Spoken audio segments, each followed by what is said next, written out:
Kalugtog ka talaga eh. May kalampak. Opo. Kahit po off camera, ganun po talaga ako. Ganun ka talaga. So, mga bitaw mo may punchline. Okay, parang nagpipigil ka pa nga eh. Oo, nagpipigil pa po. Baka po ano masabi eh. Paano ka ba na-discover? Sa ano, na-scout po ako sa Spotify playlist.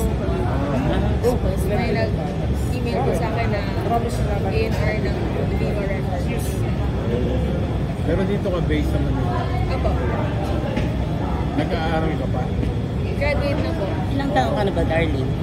23 years old. Akala ko 17 pa lang. Oo nga. Mukha lang pong bata. Oh. So yun talaga yung look na na-achieve ko lagi. Opo. Preppy. Preppy.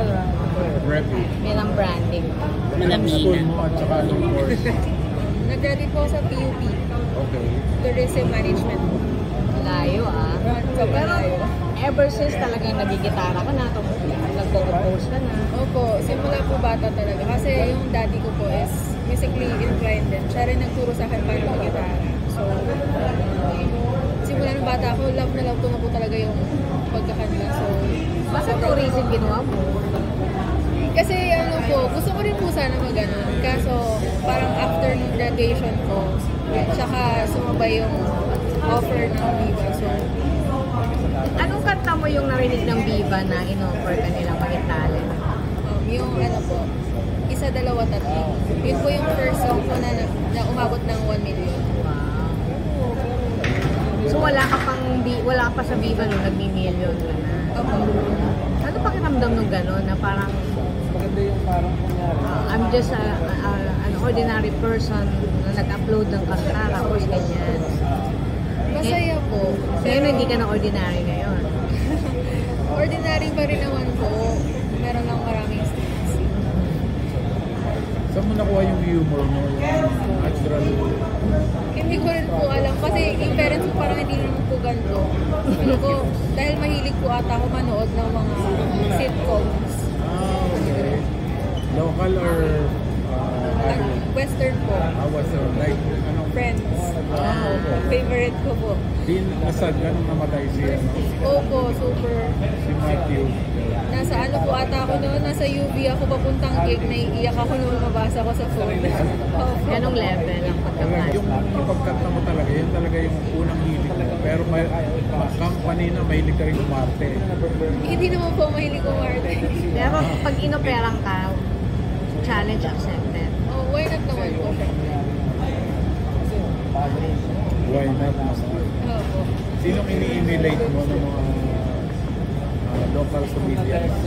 Babae. Feel ko po si Ann Curtis. Okay.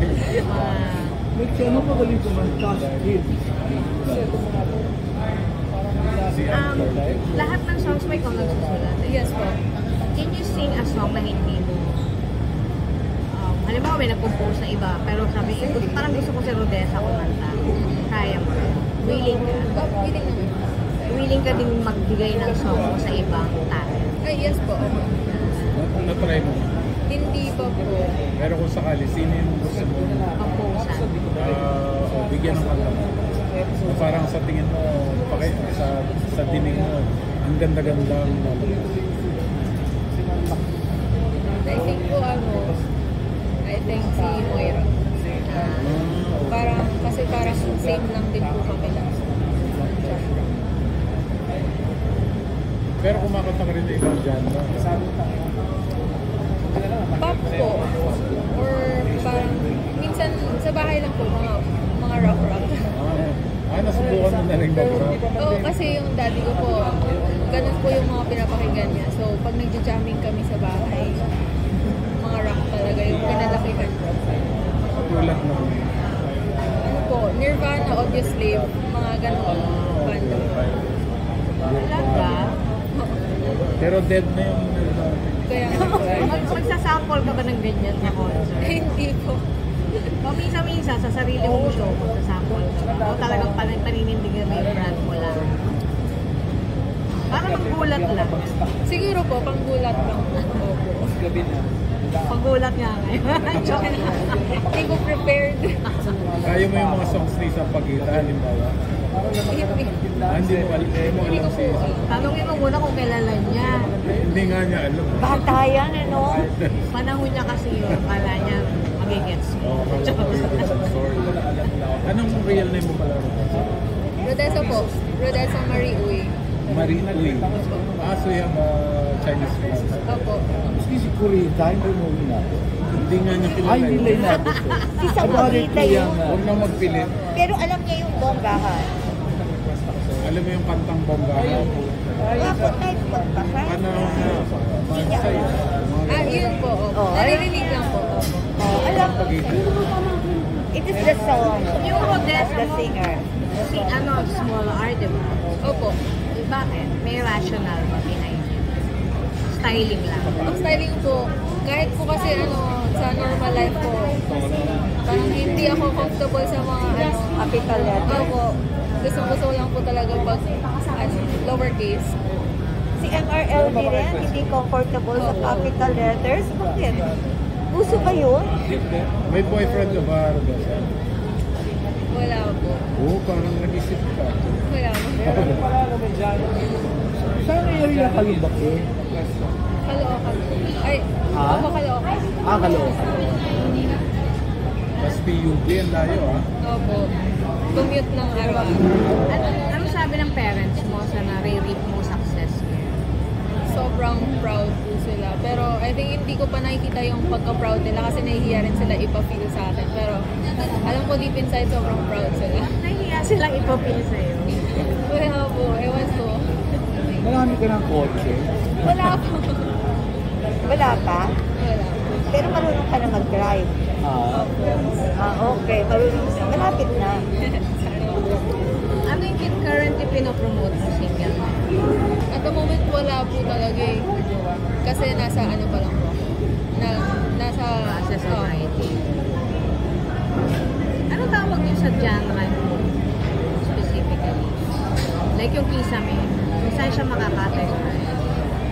alam ko po alternative. Alternative pop. Tapos alam mo din na may boses ka. Parang aswerte nakakapagsulat ka na ng kanta, nakakagitara ka pa, may boses ka pa. Sinalo mo na lahat. Gitara lang alam mo. Kailan mo nalaman na pwede ka pala kumanta? Siguro po nung bata ako, pero kasi si daddy po, maganda rin po talaga yung boses niya. So, habang bago Malaki ka? ako, nag-voice lesson, pinapa-voice lessons na. Okay. Supportive talaga si daddy. Dati mong professional singer.